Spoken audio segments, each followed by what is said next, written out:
Hello, my name is Nigel, and today I'll be doing a presentation on cycleball and its origins. Imagine playing soccer, but on a bike with no brakes, and you're not allowed to use your feet. Sounds a bit chaotic, right? Well, welcome to the wild world of cycleball, a sport that looks like a physics experiment gone wrong. It was born in the early 1900s. A guy named Nicholas Kaufmann in 1893, a German-American stunt cyclist, is the person who came up with the sport cycleball. It started as wild performance stunts, and it quickly turned into an actual sport. People were hooked. The sport was born in Germany in the early 1900s. Official matches were being played across Europe, and the game slowly made its way into international competition.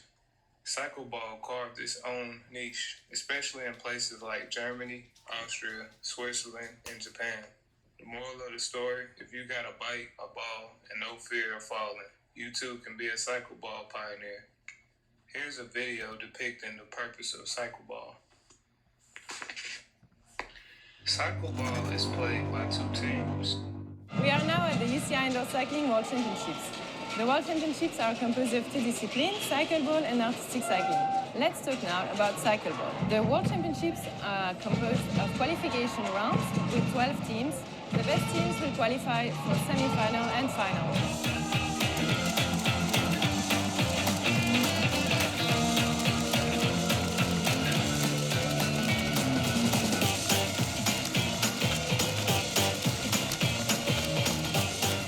The bikes are very special.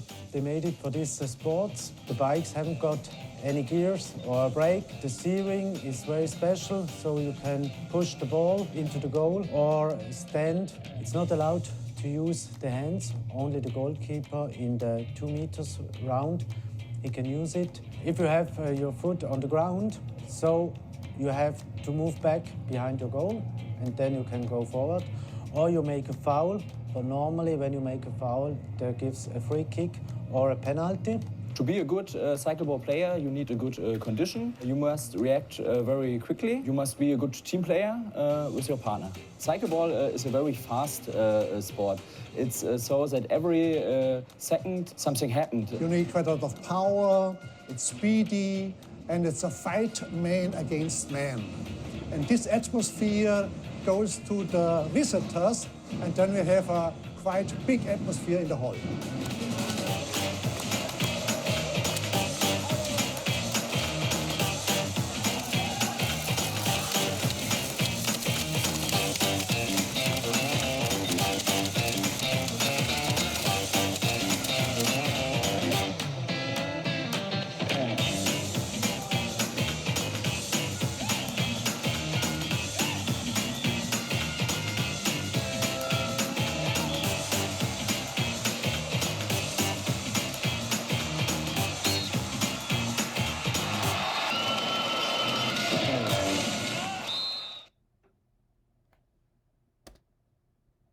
Of two using fixed gear bikes to hit a ball with their wheels. No hands or feet are allowed except goalies in their area. Matches are 2 7-minute halves, and if a player touches the ground,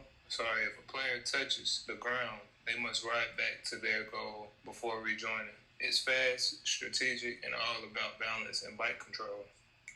You don't need a mountain of gear to play cycleball. Just some very specific stuff. The bike, it's a custom-built, fixed-gear cycle with no brakes, no gears, and handlebars turned upward for better ball control. Basically, it's not your average commuter bike. Then there's the ball, slightly larger and heavier than a soccer ball, made to bounce but not to fly off the court.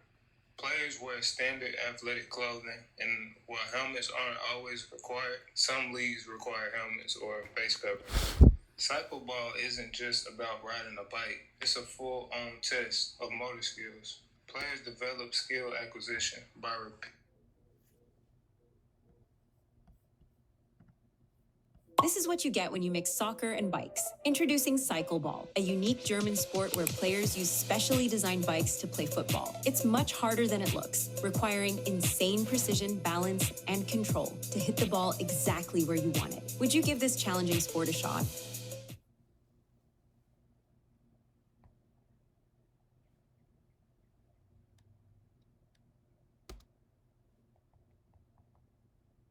repeatedly practicing techniques like using their bikes, wheels to control the ball. With time, these movements become more automatic. The game also requires exceptional balance and coordination, as players ride fixed gear bikes and keep control of the ball while moving at high speeds, like juggling, soccer, and biking at the same time. Feedback plays a huge role as players adjust their techniques based on body movements and their environment. This constant self-adjustment helps players improve performance. Reaction time is another key concept players must take action and focus on. Overall, Cycleball blends cognitive and physical skills, making it a fun, challenging, and easy sport that tests every aspect of motor learning. So the difference between Cycleball and soccer, Cycleball takes place on a small indoor court where players ride in fixed gear bikes and using their wheels to control and hit the ball. And there's no need for feet, just serious balance and bike control. Soccer, on the other hand, is played on a much larger outdoor field where players using their feet and sometimes heads to kick the ball into the goal. No bikes, no balancing, just some serious footwork. When it comes to scoring, Cycleball players hit the ball with their bike wheels to score, while soccer players, they use their feet. As for movement, Cycleball requires constant balance while biking and avoiding collisions, so it's a whole different level of skill and focus. Soccer players allows more physical contact, like tackles and blocks, but without the added challenge of staying upright on a bike. Basically, cycleball is like soccer and gymnastics combined, but with bikes. And it's just as fun to watch as soccer. But to wrap up my presentation, I'd like to say that I've learned that cycleball is very similar to soccer. And I'm very interested in learning more and actually seeing the sport in person. Thank you for your time. Have a great day.